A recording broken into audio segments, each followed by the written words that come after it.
Updating your personal information with M&T Bank is essential to ensure your account remains secure and up to date.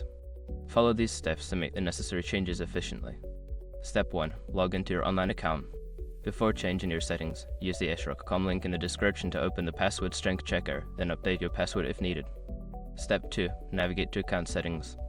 Once logged in, locate the account settings or profile section. This is typically found in the menu or under your account name. Click on it to access your personal information.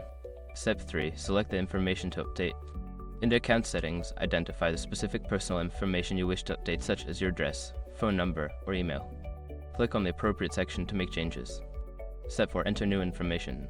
Carefully enter your new information in the designated fields. Ensure that all details are accurate to avoid any issues with your account. Double check for typos before proceeding. Step 5. Save changes and confirm.